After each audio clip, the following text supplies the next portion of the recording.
नमस्कार सभी को।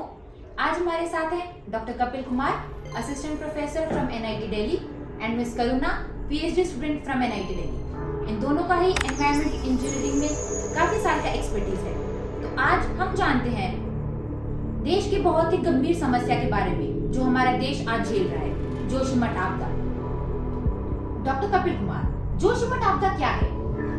श्रुति, थैंक यू वेरी मच। ये बहुत अच्छा आपने सवाल किया। जोशीमठ आपदा क्या है, मैं आपको बताना चाहता हूँ, अपने दर्शकों को बताना चाहता हूँ। जोशीमठ चमोली डिस्ट्रिक्ट उत्तराखंड का एक ऐतिहासिक शहर है, बहुत सुंदर शहर है और इसकी धार्मिक विशेषता यह है कि हमारे आदि शंकराचार्य ने जिन 4 मठों की स्थापना की थी उसमें से पहला मठ है जोशीमठ। और भगवान बद्रीनाथ शीतकाल के महीनों में विराजमान होते हैं जोशीमठ में। और अभी जैसे कि सब जगह चर्चा में है जोशीमठ आपदा, तो बेसिकली विकास के साथ विनाश आता है और उसी के साथ जोशीमठ के जो घर है 500 से ज़्यादा घरों में दरारें पड़ गई है और वो गिरने के कगार पर है। और आज सबके सामने ये एक गंभीर चुनौती है। जोशीमठ जैसे ऐतिहासिक शहर को, जिसकी अपनी धार्मिक वैल्यूज है, अपनी हेरिटेज वैल्यूज है, उसको कैसे बताया जाए। और ये भविष्य के गर्त में है कि जोशीमठ आने वाले समय में रहेगा या नहीं रहेगा। करुणा, डॉक्टर कपिल कुमार ने बहुत ही अच्छे से हमें समझाया कि ये आपदा क्या है। क्या आप हमें बता सकती हैं कि इसके पीछे के कारण क्या है? Thank you Shruti. बेसिकली इसके पीछे 2 रीजंस हम मेनली बोल सकते हैं, एक नेचुरल रीजंस और एक एंथ्रोपोजेनिक रीजंस। बेसिकली वहाँ पे क्या हो रहा है, एनटीपीसी का एक टनल बन रहा है, that is a project of Tapovan, जिसमें वो 520 मेगावाट्स का एक थर्मल पावर प्लांट बना रहे हैं, जिसके थ्रू वो वहाँ पे बहुत सारे ब्लास्टिंग और ये सारी चीज़ें कर रहे हैं। Then there is a 4 Dham project also, जिसमें वो टनल्स, अंडरग्राउंड टनल्स बना रहे हैं, जिसकी वजह से वो एरिया में बहुत सारा वनरेबिलिटी आ रहा है। एंड सेकेंडली अगर हम बात करें, टूरिज्म वहाँ पे बहुत ज़्यादा हो रहा है, जिसकी वजह से प्रेशर बहुत ज़्यादा बढ़ रहा है उस एरियाज़ में। देन अगर हम नेचुरल रीजंस की बात करें, ऑलरेडी जोशीमठ रीजन जो है वो सिस्मिक 5th जोन में आता है।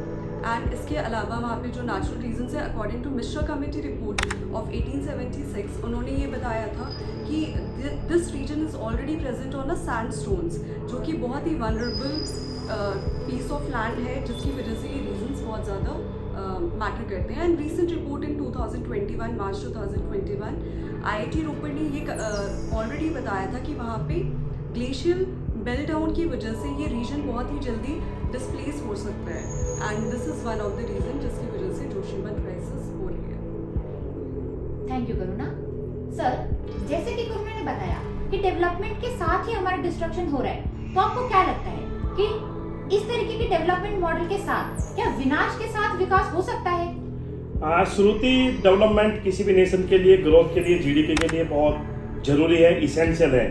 बट आज हमें देखना होगा कि इस विकास के पथ पर चलते हुए हम दूसरे फैक्टर्स को इग्नोर नहीं करें। जब हम विकास के पथ पर आगे बढ़ते हैं तो हमारी जिम्मेदारी बनती है कि अलग अलग डायमेंशंस पे अपने आप को करेक्ट रखना, ये भी हमारी जिम्मेदारी है। चाहे वो आपका इकोनॉमिक्स हो, एनवायरनमेंट हो, सोशल इकोनॉमिक्स हो, सब तरीके से एक इक्विलिब्रियम और एक बैलेंस वे, और मुझे बोलना चाहिए एक सस्टेनेबल वे में डेवलपमेंट सही है। But development should not be at the cost of the ignorance of the environment. और आज यही हुआ है, जैसे करुणा ने बताया कि 4 धाम प्रोजेक्ट है, एनटीपीसी का प्रोजेक्ट है और टनल बनाई जा रही है, जंगलों को काटा जा रहा है, विनाश किया जा रहा है। तो कहीं ना कहीं मुझे लगता है कि जोशीमठ जो आपदा है वो मैनमेड डिजास्टर है, हमारा अपना करते हमारे सामने है, वो मानव जनित प्रॉब्लम है। और आज पूरे भारत के सामने एक चुनौती है कि इस ऐतिहासिक शहर, इस धार्मिक शहर को कैसे बचाया जाए।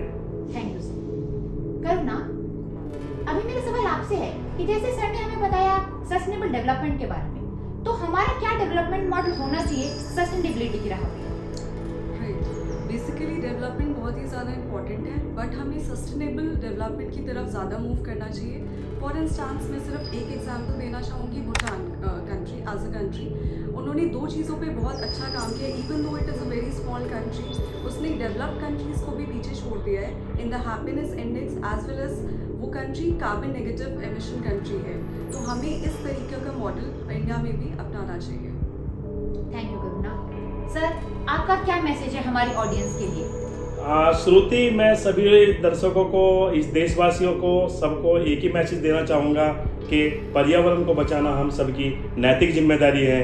हमारे ऋषि मुनियों, साधी संतों, सब ने एक ही मैसेज दिया है कि हमारा पृथ्वी पर अकेलों का अधिकार नहीं है, सभी जीव जंतुओं का इक्वल राइट्स है, बराबर राइट है। चाहे वो सम्राट अशोक रहे हों, उन्होंने भी हमें संदेश दिया है कि कंपैशन फॉर ऑल एनिमल्स। हमें बुद्ध ने भी ये संदेश दिया है। हमारे जितने भी एनवायरमेंटलिस्ट है, वो चाहे वो सुंदरलाल बहुगुणा जी हो, चाहे मेधा पाटेकर हो, बाबा आमटे हो, सभी का एक ही संदेश है, it is the fundamental duty of the mankind to conserve and to protect to the environment. तो ये सबकी जिम्मेदारी बनती है, नैतिक जिम्मेदारी बनती है कि पर्यावरण की रक्षा करें, विकास के रास्ते पर जाए, लेकिन पर्यावरण को बचाना हमारी जिम्मेदारी है। तो मेरा सभी से विनम्र आग्रह है, निवेदन है, मैं सभी से रिक्वेस्ट करता हूँ कि छोटी छोटी आदतें, छोटी छोटी हैबिट्स को चेंज करने से हम बड़े परिवर्तन ला सकते हैं और इस पृथ्वी को बचा सकते हैं। और ये बहुत ज़रूरी है आज के समय में। हवा, पानी, मिट्टी, जंगल और जानवर, जिस प्रकार से इनका दोहन हुआ है, क्योंकि ये पृथ्वी का संतुलन बनाए रखने में बहुत सहायक हैं, इनको बचाने की बहुत ज़्यादा ज़रूरत है। इनको बचाया जाना चाहिए और वो सारे एफर्ट्स करने चाहिए जो इनको बचाने में सहायक हैं। Thank you doctor Kapil Kumar, thank you Karuna.